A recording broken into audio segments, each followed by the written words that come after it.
সকলকে আমাদের চ্যানেলে স্বাগত। আজ আমরা আলোচনা করব গ্যাসের আচরণ অধ্যায়ের পার্ট 2 চার্লসের সূত্র নিয়ে। এর আগের ভিডিওটি পার্ট 1-এ আমরা আলোচনা করেছিলাম গ্যাসের চাপ, আয়তন, তাদের একক ও বয়েলের সূত্র নিয়ে এবং বয়েলের সূত্রের ম্যাথ নিয়ে আলোচনা করেছিলাম, যার লিঙ্ক নিচের ডেসক্রিপশনে দেওয়া আছে।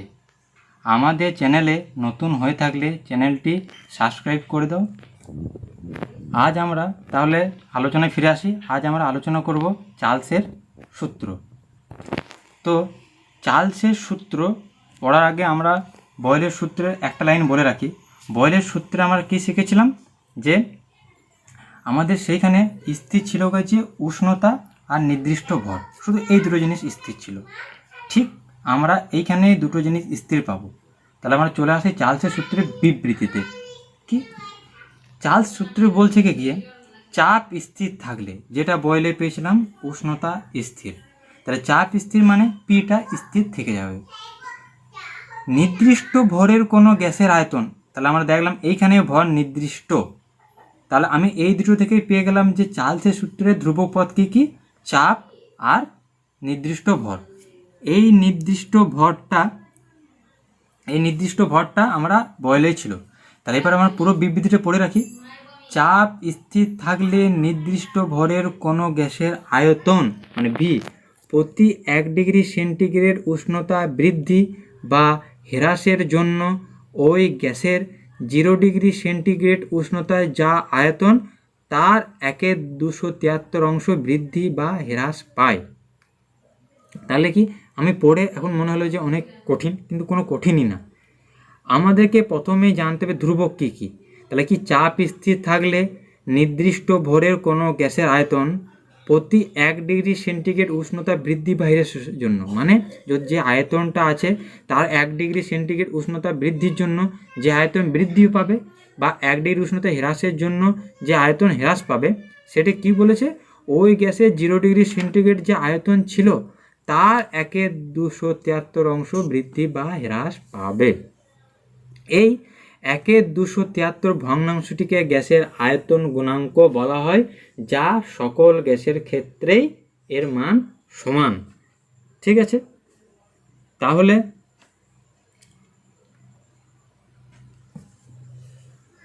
এই আমরা কি জানলাম যে 1/273টাকে বলা হয় সকল গ্যাসের মানে আয়তন গুণাঙ্ক, যা সকল গ্যাসের ক্ষেত্রে সমান। এবার এই যে চার্লসের সূত্র বলছি, এই চার্লস হচ্ছে গিয়ে একটা বিজ্ঞানী, ঠিক আছে, যে 1787 খ্রিস্টাব্দে এই চার্লসের সূত্রটি আবিষ্কার করেছিল এবং তার নাম অনুসারে চার্লসের সূত্র বলা হয়। আর ইনি কোথাকার ছিলেন, ফ্রান্সে, মানে ফরাসি বিজ্ঞানী ছিলেন। ঠিক আছে, ইনি আবিষ্কার, তাহলে তাদের নাম অনুসারে সেই সূত্রটিকে চার্লসের সূত্র বলা হচ্ছে। এগুলো আমরা জেনে রাখা ভালো, এগুলো পরবর্তী ক্ষেত্রে কাজে লাগবে এবং ডিটেলসে জেনে রাখলে একটু বেশি জানা হবে, যেটা পরবর্তী ক্ষেত্রে তোমরা যখন পড়াবে তখন সেটা বলতে সুবিধা হবে। ঠিক আছে, এবার আমি ফিরে আসি। এই যে চার্লসের সূত্রটা আমি পড়লাম, তাহলে বিবৃতি পড়ার পর আমি আগে বলেছিলাম যে বিবৃতি পড়লে আমাদেরকে তার গাণিতিক রূপ ও ব্যাখ্যা জানতে হবে। গাণিতিক রূপ কি বলছে, আমি আগেই বলেছি 0 ডিগ্রি সেন্টিগ্রেড উষ্ণতায় যা আয়তন থাকবে প্রতি ডিগ্রি বৃদ্ধির জন্য তার 1/273 বৃদ্ধি বা হ্রাস পাবে।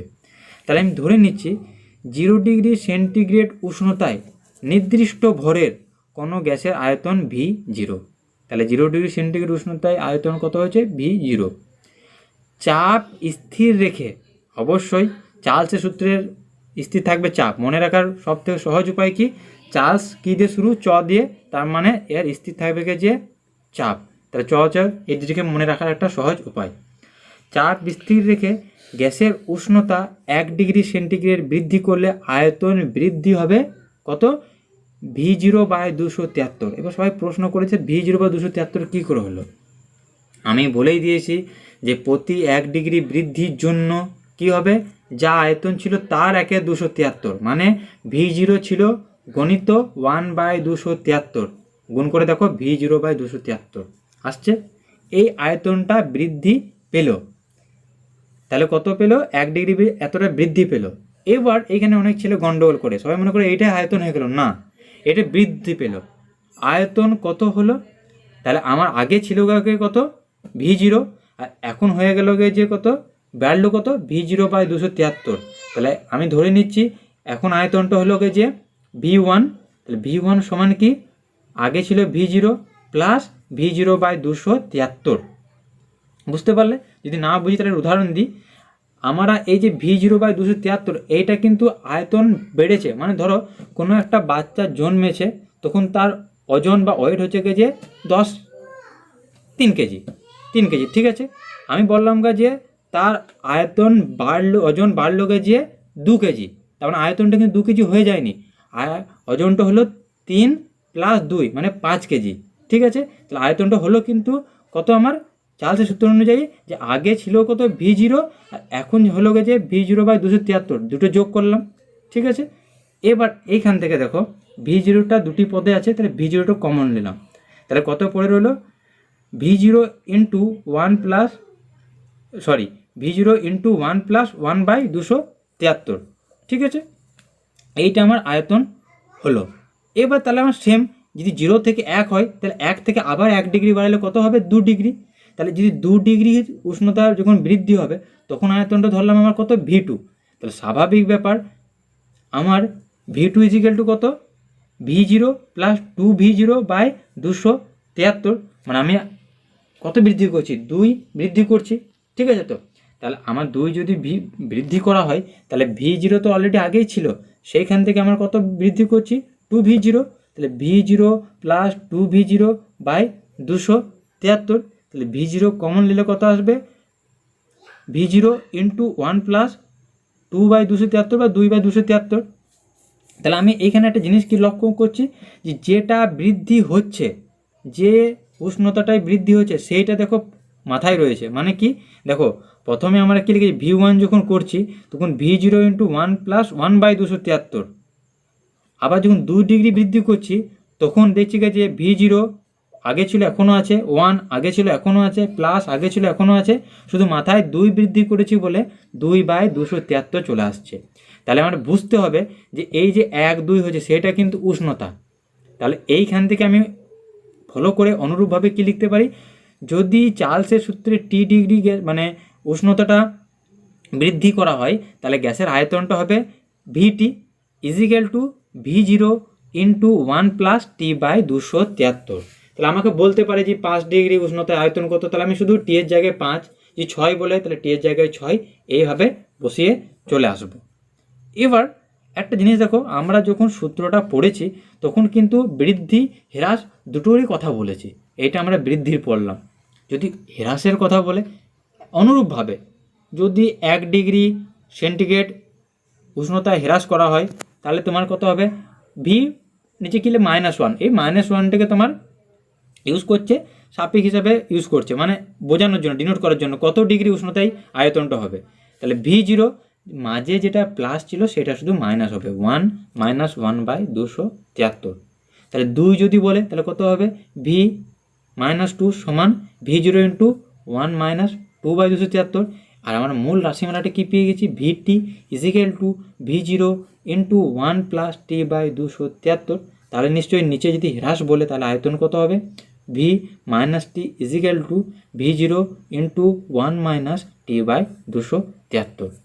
এবার যদি আমরা দুটোকেই মিশিয়ে বলি যে T ডিগ্রি উষ্ণতা হ্রাস বা বৃদ্ধির জন্য, তাহলে অবশ্যই V নিচে +- T = V0 × 1 + T/273, ঠিক আছে।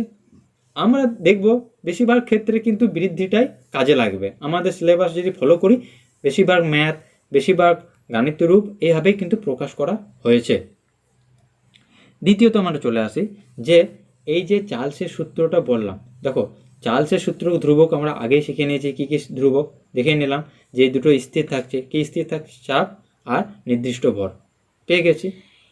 এবার আমরা যেমন বয়েলের সূত্রের গ্রাফ পেয়েছিলাম, দেখো চার্লসের সূত্রের গ্রাফ পেয়েছি, কি গ্রাফটা হচ্ছে গেছে V versus T degree centigrade. এই টিটা মনে রাখবে স্মলে না ক্যাপিটালে, আমরা এখানে সেন্টিগ্রেড দেখো স্মলে প্রকাশ করেছি, তাহলে আমরা মনে রাখতে হবে চার্লসের সূত্রে কিন্তু V versus small T degree সেন্টিগ্রেডের গ্রাফটা কি, এই যে গ্রাফটা আছে সেই গ্রাফটা হচ্ছে গেছে চার্লসের সূত্রের গ্রাফ। কি graph? V versus T graph. এবার আমরা এইখানে দেখো একটা পয়েন্ট পাচ্ছি যেটা ভেদ করে মাইনাসের দিকে চলে আসছে, যেটাকে আমরা -273 ডিগ্রি সেন্টিগ্রেড হিসাবে প্রকাশ করেছি। এই -273 ডিগ্রি সেন্টিগ্রেডের অর্থ হচ্ছে যে এই -273 ডিগ্রি সেন্টিগ্রেড উষ্ণতায় গ্যাসের আয়তনটা শূন্য হয়ে যায়। এই জন্য এই উষ্ণটাকে কি বলা হয়? পরম শূন্য উষ্ণতা। কি বলা হয়? পরম শূন্য উষ্ণতা। ঠিক আছে, এইটা ভালো করে মনে রাখবে, পরম শূন্য উষ্ণতা। পরে আমরা একটা শব্দ পাবো প্রমাণ উষ্ণতা, মিশিয়ে দিলে চলবে না। এটা কি বললাম? পরম শূন্য উষ্ণতা। তাহলে যদি জিজ্ঞেস করে কত ডিগ্রি উষ্ণতায় কোনো গ্যাসের আয়তন শূন্য হয়, তাহলে আমাদের দিতে হবে -273 ডিগ্রি সেন্টিগ্রেড উষ্ণতায় কোনো গ্যাসের আয়তন শূন্য হয়। এইভাবে কোশ্চেনটা পড়তে পারে। আবার যদি বলে গে যে -273 ডিগ্রি সেন্টিগ্রেড উষ্ণতাটাকে পরম শূন্য উষ্ণতা বলা হয় কেন, তাহলে আমাদের লিখতে হবে স্থির চাপে -273 ডিগ্রি সেন্টিগ্রেড উষ্ণতায় গ্যাসের আয়তন শূন্য হয়, এই জন্য এই উষ্ণতাকে পরম উষ্ণতা বলা হয়। আর আমরা যখন কোশ্চেন উত্তর লিখব আমরা খুব সহজ সরলভাবে লেখার চেষ্টা করব, যেটা আমাদের মুখস্থের জন্য সুবিধা হবে আমরা সেটাই লিখব। ঠিক আছে, এবার আমি সূত্র পেয়েছি, আবার চার্লসের সূত্রের বিকল্প রূপও পাচ্ছি। চার্লসের সূত্রের বিকল্প রূপ করার আগে প্রশ্নটা ভালো করে জানতে হবে। অনেক সময় কোশ্চেন দিয়ে দেয় যে পরম উষ্ণতার সাহায্যে চার্লসের সূত্রটি প্রকাশ করো। যেটাই পরম উষ্ণতার সাহায্যে চার্লসের সূত্র, সেটাই চার্লসের সূত্রের বিকল্প রূপ। ঠিক আছে, তো আমাদেরকে যদি এই বিকল্প রূপটা জানতে হয়, তাহলে আমাদেরকে কি চার্লসের যে প্রথম সূত্রটা আছে সেটা ভালোভাবে জানতে হবে। কি? VT equal to V0 into 1+T/273। তাহলে আমরা চলে আসি বিকল্প রূপে। বিকল্প রূপটা কি বলেছে? 0 ডিগ্রি সেন্টিগ্রেড উষ্ণতায় নির্দিষ্ট ভরের কোনো গ্যাসের আয়তন V0। আমি যেটা আগে ছিল এখনও আছে। উষ্ণতাটা বৃদ্ধি করছি কত? T1 degree centigrade উষ্ণতায়। তাহলে তখন আয়তন ধরছি আমি কত? V1। তাহলে প্রথম সূত্র অনুযায়ী আমি কি পেয়েছি? V1 is equal to V0 into 1+T1/273। Calculation করলে কি আসবে? V1 is equal to V0। ঠিক আছে, এবার দেখো ভেতরে ওটা কি যোগ করলে কি হবে? 273 লসগু হবে। 273কে 1 দিয়ে গুণ করলে 273, আর 273কে 273 দিয়ে ভাগ করলে 1, মানে T1 দিয়ে গুণ করলে T1। তাহলে V0 ইন্টু 273 প্লাস T1/273। এবার পরের লাইনে লেখা আছে V1 is equal two T1/273 into V0। এইখানে দেখো একটা ক্যাপিটাল T1 ইউজ করা হয়েছে। তাহলে প্রশ্ন হতে পারে ক্যাপিটাল T1টা কি? ঠিক আছে, ক্যাপিটাল T1টা হচ্ছে যে তোমার পরম স্কেলের মান, মানে 0 ডিগ্রি সেন্টিগ্রেড যে কথাটা আমরা ইউজ করছি সেটাকে আর একটা স্কেল দিয়ে প্রকাশ করা হয়, সেটা হচ্ছে কি যে কেলভিন স্কেল। ঠিক আছে, কেলভিন স্কেল। এই কেলভিন স্কেলটা কি? যে প্রতি ডিগ্রির মান সেলসিয়াস স্কেলে কি হবে গেছে তোমার প্রতি ডিগ্রির সাথে সমান হবে। মানে আমরা যে 0 ডিগ্রিটাকে সেন্টিগ্রেড হিসাবে প্রকাশ করছি বা -273 ডিগ্রি সেন্টিগ্রেডটাকে সেন্টিগ্রেড হিসেবে প্রকাশ করছি, সেটাকে কেলভিন স্কেলে যখন প্রকাশ করব তখন একটা রাশিমালা পাবো। প্রশ্নটা দিয়ে থাকে কি? সেন্টিগ্রেড স্কেল ও কেলভিন স্কেলের মধ্যে সম্পর্ক কি? তাহলে আমার সম্পর্কটা কি? যে যদি স্মল টি ডিগ্রি সেন্টিগ্রেড হয় আর ক্যাপিটাল টি যদি কেলভিনে হয়, তাহলে capital T equal to small T plus 273। এইটা হচ্ছে যে সম্পর্ক। মানে আমি সহজ ভাষায় যদি বোঝাই যে 3 ডিগ্রি সেন্টিগ্রেড সেটি কেলভিনের কত মান হবে? 3-এর সাথে 273 যোগ করে দেবো, তাহলে কত বেরোলো? 276 কেলভিন। তার মানে বুঝতে পারছি যে কেলভিনে সেন্টিগ্রেড যেটা 3 ডিগ্রি সেন্টিগ্রেড সেটা কেলভিনে 276 কেলভিন। ঠিক আছে, তাহলে এই মানটা পেলাম। তাহলে আমি এইখান থেকেই বুঝতে পারছি 273 প্লাস T1 মানে ক্যাপিটাল T1। তাহলে আমরা এখানে কেলভিনে, তাহলে এইখানে যে মানটা পেলাম সেটা কেলভিনে বেরিয়ে গেল। ঠিক আছে, দুটোরই মান কিন্তু একই, শুধু ইউনিটটা আলাদা। এবার অনুরূপভাবে কি আছে দেখো, আগে T1 ডিগ্রি সেন্টিগ্রেড আয়তন বের করলাম, এবার আমরা T2 ডিগ্রি সেন্টিগ্রেড গ্যাসের আয়তন যদি বের করি তাহলে কি হবে? V2 is equal to V zero into one plus T two by 273। Calculation same calculation, V two is equal to V zero into 273 plus T two by 273। সম্পর্ক থেকে জানতে পারছি 273 প্লাস টি টু সমান হচ্ছে ক্যাপিটাল টি টু। তাহলে V two is equal to কত বেরোলো, capital T two by 273 into V zero. এবার আমার কি, যদি আগেরটা যেটা বেরিয়েছে V one is equal to T one by 273 into V জিরোটা 1 নম্বর সমীকরণ, আর এখন যেটা পেলাম V two is equal to T two by 273 into V zero, এটা 2 নম্বর সমীকরণ। এই 1 নম্বর আর 2 নম্বর সমীকরণকে যদি 1/2 করে পাই, মানে 1কে 2 দিয়ে ভাগ করি, তাহলে কি হবে, সেটার বাঁ দিকে কি আছে ভি ওয়ান, আর এটার বাঁ দিকে কি আছে ভি টু, তাহলে V one by V two. ওর ডান দিকে কি আছে আমার T one by 273 into V zero by T two by 273 into V zero. কাটাকাটি করলে 273 কেটে যাবে, V zero into V zero ওটাই কেটে যাবে, পড়ে থাকবে T one by T two.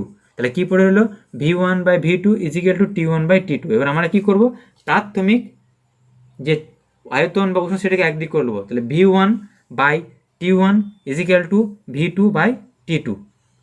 এই যে রাশিমালাটি পেলাম V one by T one is equal to V two by T two, এইটা হচ্ছে চার্লসের সূত্রের বিকল্প রূপের রাশিমালা। ঠিক আছে, এবার এই বিকল্প যদি বিবৃতি দেয় তাহলে কি পাবো, দেখো বিবৃতিটা হচ্ছে V one by T one is equal to V two by T two, এরকম করে কন্টিনিউয়াস চলে যাবে, সমান V three by T three V four. তাহলে আমি আগে শিখেছিলাম বয়েলের সময় P V is equal to constant, মানে চলে যাচ্ছিলো P one V one is equal to P two V two চলে যাচ্ছিলো, এইটাই কন্টিনিউয়াস হয়ে যাবে। তাহলে আমি লিখতে পারি V one by T one is equal to V two by T two, মানে ভি বাই টি সমান ধ্রুবক। ধ্রুবক যদি হয়ে যায় ভি ভেরিজাস টি লিখতে পারলাম। এই যে ভি ভেরিজাস টি পেলাম, এইটা হচ্ছে বিকল্প রূপের মানে বিবৃতি লেখার ক্ষেত্রে মনে রাখবে যে কি, স্থির চাপে নির্দিষ্ট ভরের কোনো গ্যাসের আয়তন গ্যাসটির পরম উষ্ণতার সমানুপাতিক, উষ্ণতার লয় পরম উষ্ণতা মানে ক্যাপিটাল টি কেলভিনের সমান। এইটাই হলো চার্লসের সূত্রের বিকল্প রূপ। তাহলে আমরা চার্লসের সূত্রের বিকল্প রূপটাও পেয়ে গেলাম।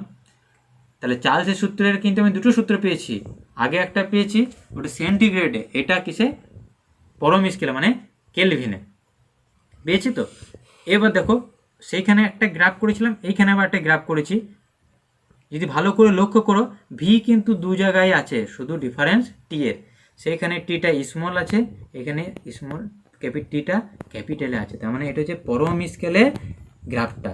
তাহলে তোমাকে দিতে পারে ভি ভার্সেস ক্যাপিটাল টি গ্রাফটি চার্লসের যদি লিখতে দেয় তাহলে তোমাকে এইটা লিখতে দিতে হবে। তাহলে আমাদের সব থেকে সূক্ষ্মভাবে লক্ষ্য করতে হবে স্মল টি না ক্যাপিটাল টি।